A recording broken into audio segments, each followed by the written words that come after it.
Bom dia, garotada do sétimo ano, garotada esperta, já 10 horas da manhã, já tomaram o seu café gostoso, estão aí ligadinhos no centro de mídias para que nós possamos compreender as habilidades que iremos trabalhar hoje. Como disse, sou professor de História e estarei acompanhando com vocês no chat, na interação, essa aula de Geografia, cujo tema são os biomas brasileiros, e quem estará ministrando essa aula será o professor Antônio, que já está aqui preparado do meu lado. Bom dia, professor Antônio. Bom dia, professor Carlos. Bom dia a todos, alunos, alunas, os professores e as professoras que irão aí acompanhar essa aula sobre biomas brasileiros, que vai ser uma retomada de um assunto do sexto ano.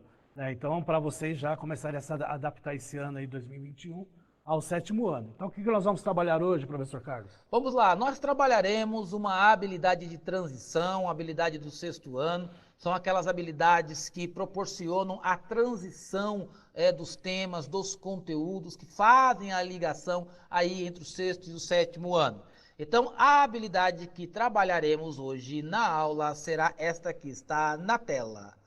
Caracterizar os biomas, ecossistemas e os recursos naturais em diferentes lugares e relacionar com os padrões e componentes climáticos, hidrográficos, geomorfológicos, pedológicos e biológicos. Tem um monte de palavrinha grega aí nessa habilidade. Então, a habilidade será essa habilidade que vai trabalhar os biomas brasileiros dentro aí das suas características, e a unidade temática será as conexões e escalas, o objeto de conhecimento, relações entre os componentes físico-naturais. E para iniciar a aula de hoje, já para que vocês já possam introduzir o conhecimento, nós iremos assistir o vídeo. Preste bem atenção aí no vídeo que nós vamos passar.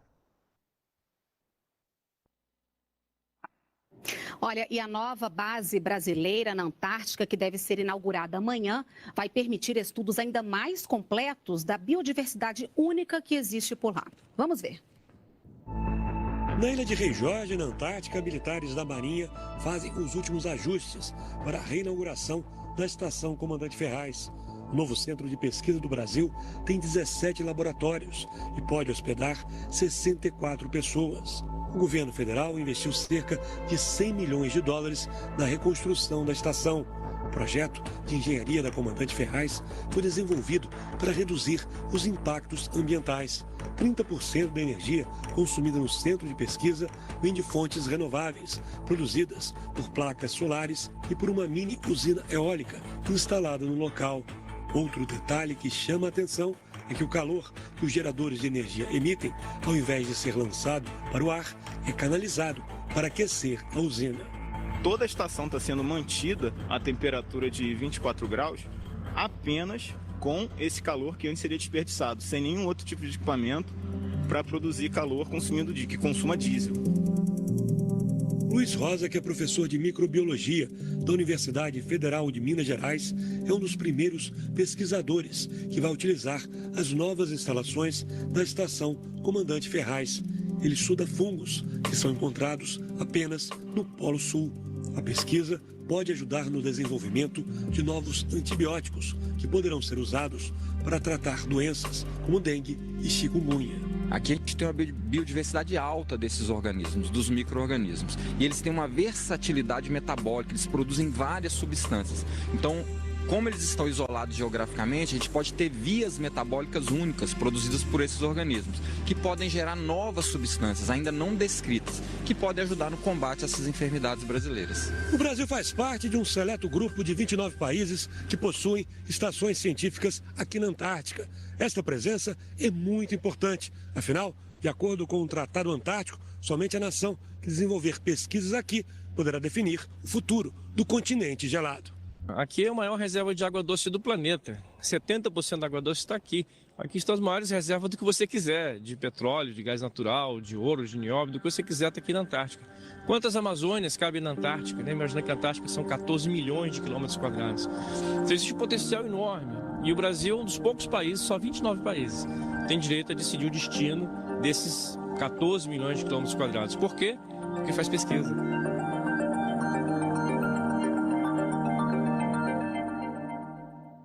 Olha, lembrando que a TV Brasil está a postos para transmitir ao vivo a reinauguração da base brasileira Comandante Ferraz. É isso aí. Então, achei importante colocar esse vídeo aí, porque retrata aí para vocês, né, que o Brasil, né, ele estuda os biomas, né, e a biodiversidade além do seu território. Né, e é importante retratar que a Antártida ela só tem fins para pesquisas.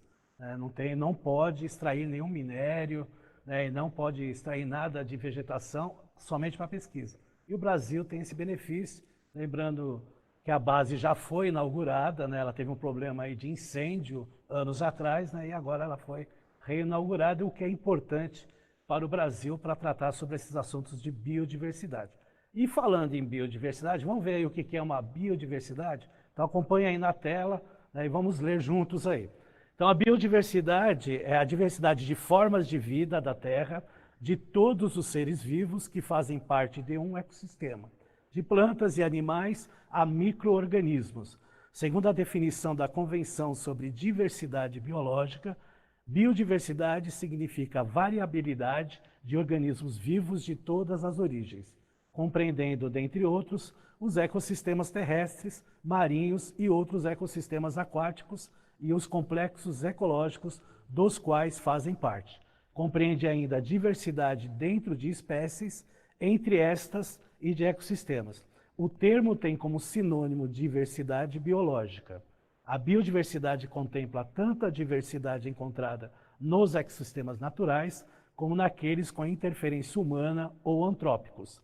Às vezes, o termo é usado para representar a riqueza de espécies. Então vejam, né, a própria palavra, né, bio, né, de vida, né, tanto animal como vegetal, e a diversidade desse trabalho que é feito. E aí tem um exemplo aí da base aí, Comandante Ferraz, que está localizada na Antártida, que é do Brasil e foi construída aí pelos brasileiros.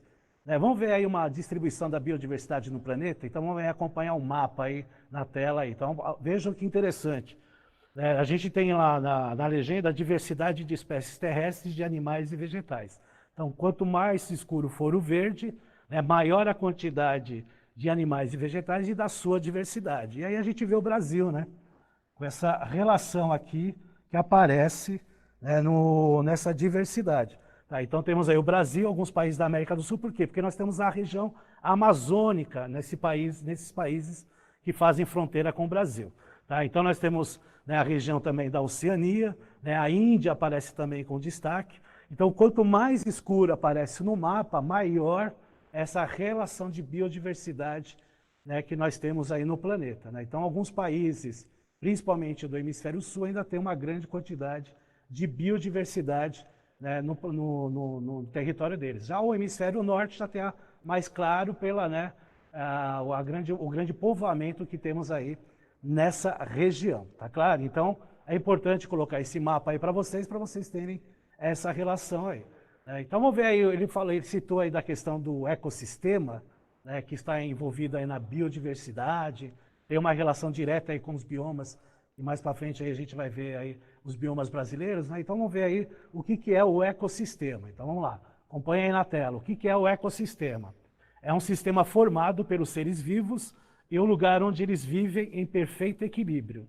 Exemplos: as plantas retiram nutrientes do solo e energia da luz do sol. Há animais que se alimentam das plantas e eles servem de alimento para outros animais quando morrem. Os seres vivos se decompõem e fornecem nutrientes ao solo que vão novamente ser aproveitados pelas plantas, num ciclo de vida em que cada ser tem importância fundamental, né? Essa relação aí do animal com a vegetação, que até inclui a questão aí da cadeia alimentar. Então, o ecossistema está relacionado aí com a biodiversidade e também está relacionado com os biomas que nós vamos ver aí daqui a pouco. Mas para, né, colocar mais aí um pouco mais do que é o ecossistema, nós vamos ter um vídeo agora, né, professor? Sim, bem legal. E antes de nós passarmos o vídeo, professor Antônio, eu fiquei pensando aqui, é bom a garotadinha aí se ligar, que por mais que nós sejamos aí a espécie mais elevada, né, de todo de toda a diversidade, toda a biodiversidade, todo o ecossistema, nós também fazemos parte integrante desse ecossistema. Exatamente. Tanto que, pelo texto que nós lemos, quando nós finalizamos o nosso ciclo de vida, né, aí o corpo humano serve aí de nutrientes para o solo, que vai alimentar aí outras espécies de vida. Então, olha só como nós também fazemos parte da natureza e por isso precisamos preservá-la. Vamos lá, prof? Vamos lá ver o vídeo, então? Vamos lá. Então, Paulo, pode colocar o vídeo. As our planet gets hotter, we need to find better ways of adapting to extreme weather. The latest science shows that nature can provide the best defenses against climate change impacts, including heat waves, drought, and rising sea levels. Here's how.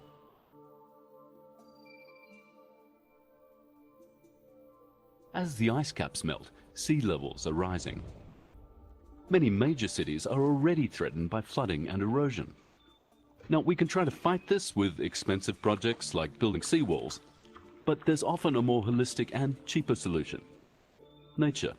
For example, planting mangrove forests defends against coastal flooding and storm surges.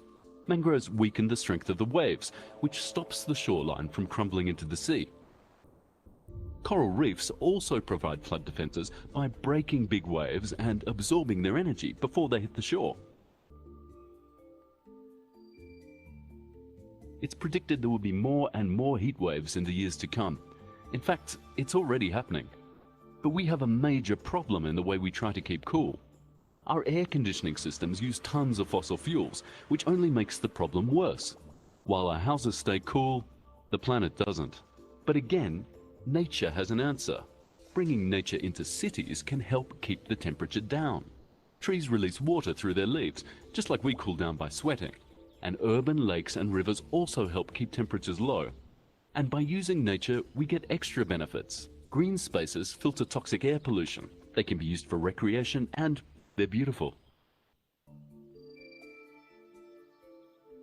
Drought is a major impact of climate change, and scientists predict it will become even more common in the years to come. This is a major problem, especially in poorer parts of the world where many people still rely on rain for farming. The trees and wetlands act like sponges, absorbing water and recharging groundwater supplies. So when we cut down trees, droughts get worse because rain flushes straight through the soil instead of being stored for times of need. But when we keep our forests, lakes and rivers healthy, then we're also protecting our water supplies. Coastal erosion, heat waves and drought are just some of the climate impacts that can be tackled using nature. This nature-based approach is called ecosystem-based adaptation, restoring and protecting ecosystems to help people adapt to climate change. But the really amazing thing about ecosystem-based adaptation is that it protects both people and planet. When we use nature to defend ourselves from climate change, we also create space for plants and animals to flourish. A lot of environmental news can be pretty bleak. From starving polar bears to melting ice caps and disappearing forests, it can be hard not to focus on what's going wrong. But ecosystem-based adaptation is about focusing on what we gain, not on what we lose. Today, there's no need to choose between nature or people. Now, it's nature for people.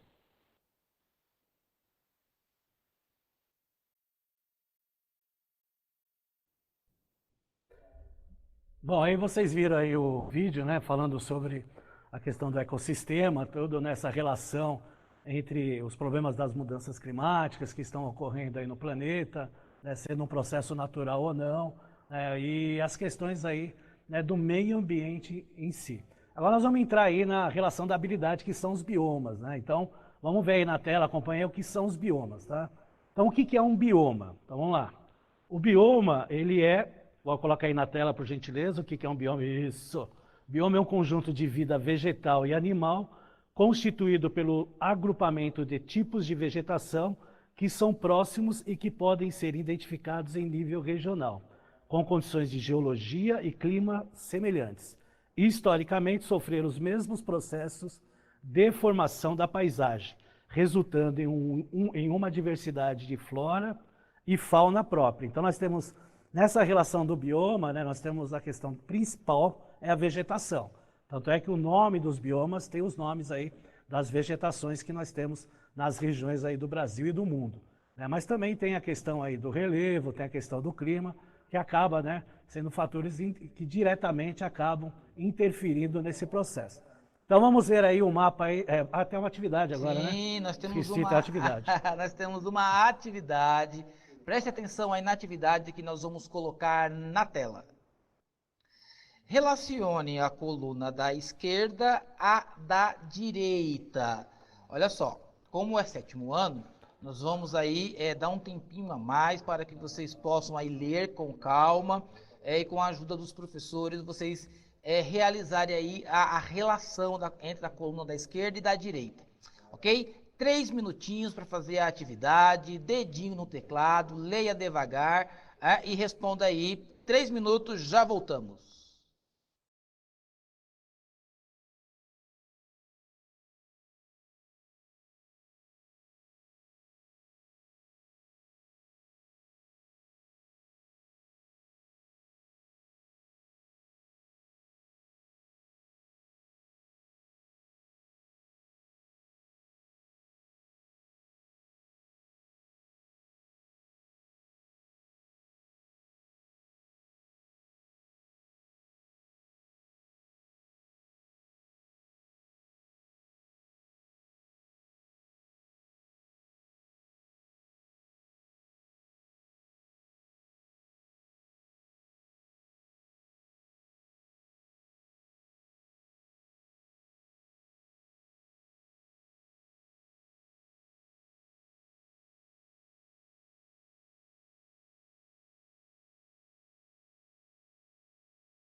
Voltamos para a interação. O professor Antônio teve aqui diversas respostas aqui no chat. Os professores estão colocando aqui as respostas dos estudantes.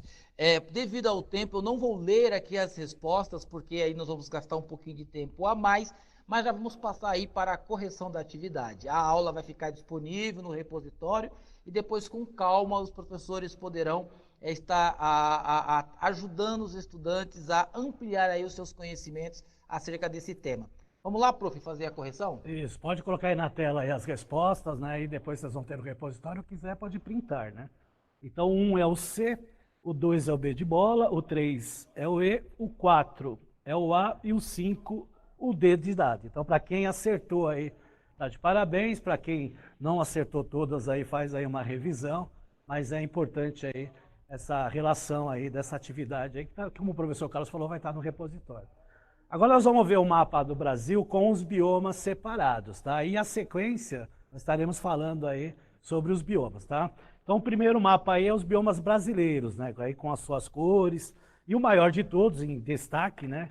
É o bioma da Amazônia, tá? Que está lá em verde, pega a região norte, pega a região centro-oeste, pega aí também uma parte da região nordeste, tá? E depois vem aí o segundo maior aí, que é o Cerrado, depois a Mata Atlântica, nós temos aí a Caatinga, e depois vem aí o Pantanal e o Pampa, né?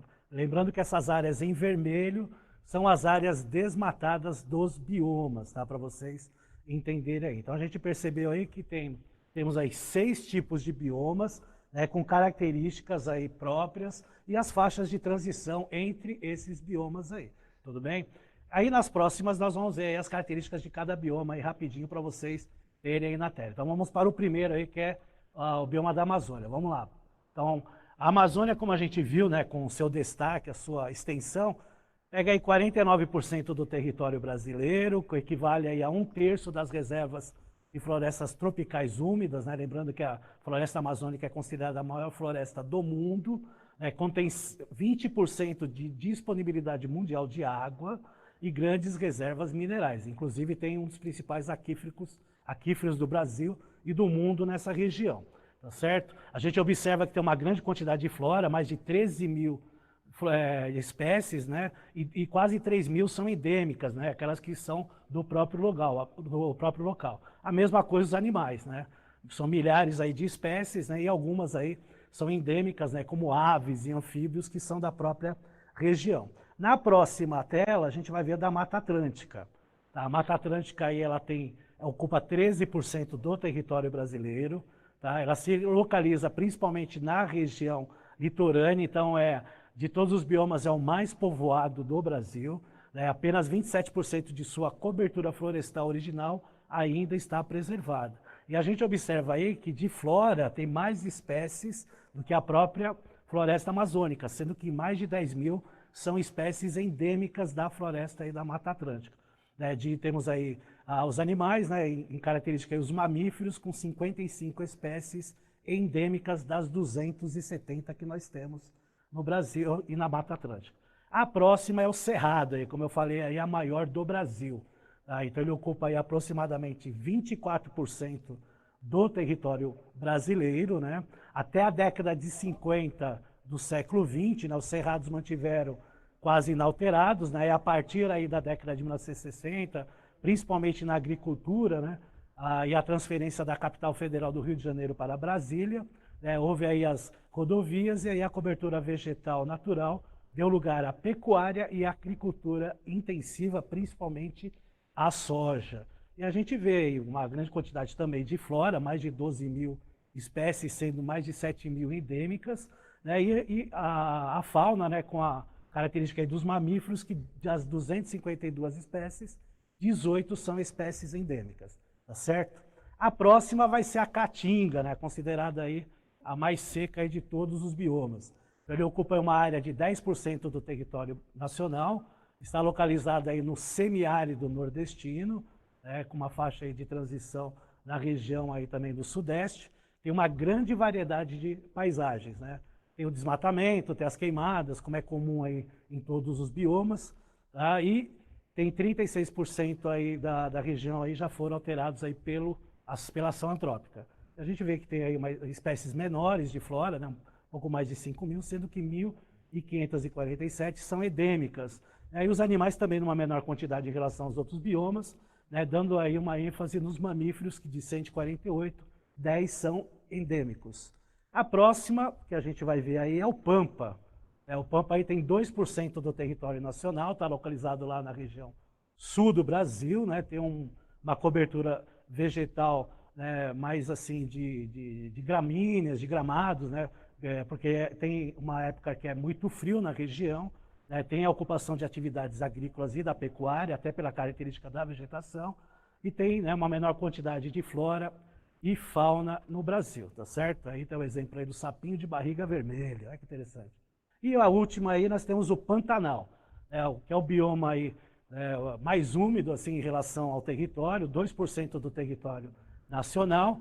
Tem aí uma quantidade de flora aí, em torno de 1.197 espécies, sendo 146 endêmicas, e os mamíferos aí, como aí nós temos aí, né, uma grande quantidade de peixes, né, aí o exemplo aí do pacu, que aparece nessa região, que tem muito aí na região centro-oeste, tá certo?